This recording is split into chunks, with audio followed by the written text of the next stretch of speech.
সম্মানিত ভিউয়ার্স আপুরা, আসসালামু আলাইকুম। আশা করি তোমরা সকলেই ভালো আছো। আমি একটি কর্নার রেক তৈরি করতেছি। এখানে কাগজ আর পাইপ দিয়ে আমি কর্নার রেকটা তৈরি করেছি। এখনও তৈরি কমপ্লিট হয়নি, তবে আমি এটা আস্তে আস্তে সম্পূর্ণ তৈরি করে নেব। দেখো এখনই কতটা সুন্দর দেখা যাচ্ছে, মাশাআল্লাহ। যখন এটা সম্পূর্ণ তৈরি করা হয়ে যাবে তখন কিন্তু খুবই সুন্দর দেখা যাবে। এখন আমি এইটা জয়েন্ট করার জন্য কর্নারের তাকগুলো জয়েন্ট করার জন্য এখানে কিছু কাগজের ক্লে মেখে নিয়েছি।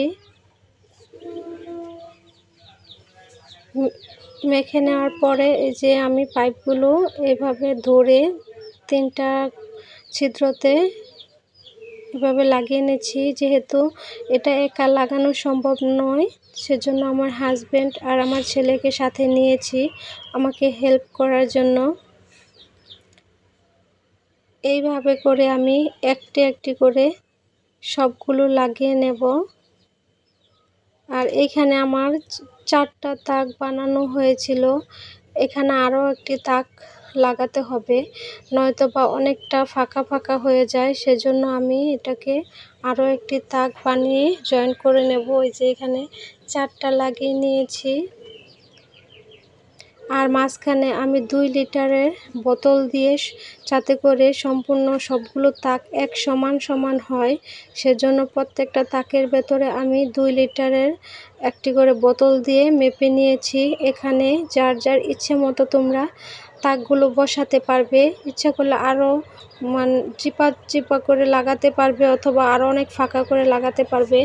তো এখন আমি এখানে যেই পাইপের ফাঁকা জায়গাগুলো আছে এগুলো কাগজ দিয়ে ভরাট করে দেব।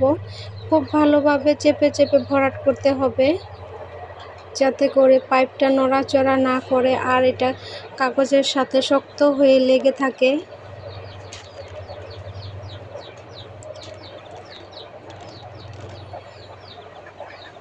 আর পাইপগুলো লাগানোর সময় একটু দেখে ভালোভাবে লাগাতে হবে, যাতে করে পাইপগুলো বাঁকা না হয়। আমি আগে কিভাবে এই পাইপের সাথে কাগজের ক্লে এড করেছি এগুলো কিন্তু চ্যানেলে দিয়েছিলাম, আর এখন আমি এটা ফিটিং করে দেখাচ্ছি। পরবর্তী সময়ে আবার কিভাবে ডিজাইন করি সেই ভিডিও তোমাদের সাথে শেয়ার করব। সেই পর্যন্ত এই ভিডিওটা দেখতে থাকো। যদি ভালো লাগে তাহলে তোমরাও তৈরি করে নিও আমার মতো করে। দেখো লাগানোর পরে তাকগুলো কতটা সুন্দর দেখা যাচ্ছে। এখনই এটা আস্তে আস্তে করে সমান করে নিতে হবে, একবারেই কিন্তু সম্পূর্ণভাবে এটা তৈরি করা যায় না। আস্তে আস্তে শুকাবে আর আমি এইভাবে সমান করে নেব। পাথর দিয়ে ঘষে কিছুটা এখন সমান করে দিচ্ছি।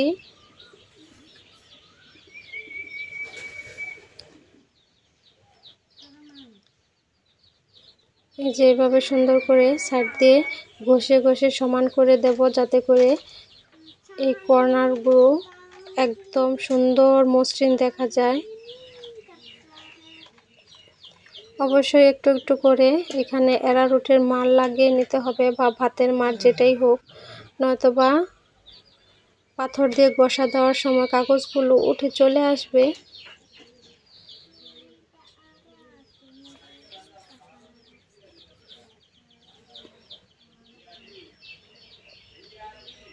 এইভাবে করে প্রত্যেকটা তাকের মধ্যেই দিয়ে নিতে হবে।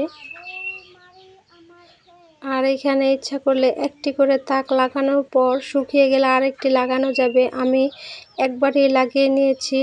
এখানে বোতল দেয়া মাঝখানে সাপোর্ট আছে, সেজন্য নিচের দিকে আর নেমে যাবে না।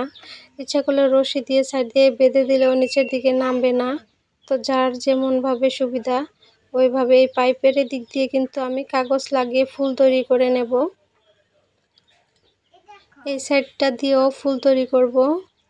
এখন এদিক দিয়ে প্রথমে ভাতের বা অ্যারারুটের মার লাগিয়ে নিয়ে তারপর আস্তে আস্তে করে কাগজগুলো লাগিয়ে দেব। তাহলে অনেক পোক্তভাবে কাগজগুলো লেগে যাবে, খুলে পড়ে যাবে না, সুন্দর হবে, মজবুত হবে। আমি এটার মধ্যে কাগজের জিনিসপত্রই সাজিয়ে রাখবো। আমি যেই শোপিসগুলো তৈরি করতেছি, এই যে দেখো কত সুন্দর দেখা যাচ্ছে।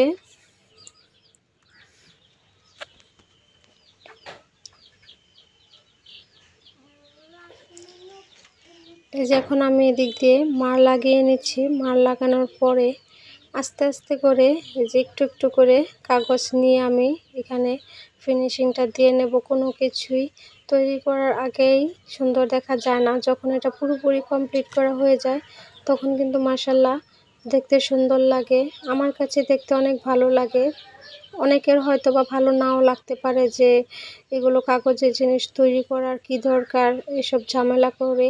আসলে নিজের হাতে তৈরি করে কোনো কিছু যদি করে সাজানো যায় তাহলে সেটা কিন্তু আরও বেশি মনে আনন্দ লাগে। আর ফেলে দেওয়া জিনিস থেকে কি হয়েছে, আমার এই পাইপগুলো কিন্তু ফেলে দেওয়া।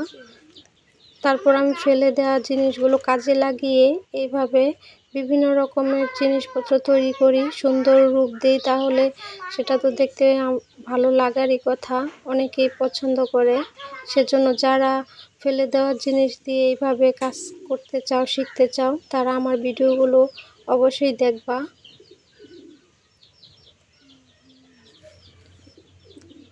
চেপে চেপে ভালোভাবে কাগজগুলো লাগিয়ে দিতে হবে। শুকিয়ে গেলে তারপর আবার আমি কাগজ লাগিয়ে নেব। আর এই যে পাথর দিয়ে এইভাবে ঘষে দিলে কিন্তু ফিনিশিংটা খুবই সুন্দর আসে। অনেকেই জানে না যে কিভাবে কাগজের এই জিনিসপত্রগুলো ফিনিশিং দিতে হয়। তো পাথর দিয়ে কিন্তু এইভাবে ঘষলে খুবই সুন্দর একটা ফিনিশিং আসে। এই ভিডিওটা যদি ভালো লাগে তাহলে পরবর্তী ভিডিওটা আবার দেখার জন্য অনুরোধ রইল। আমি পরবর্তী ভিডিওতে আবার ডিজাইন করে দেখাবো। আল্লাহ হাফেজ।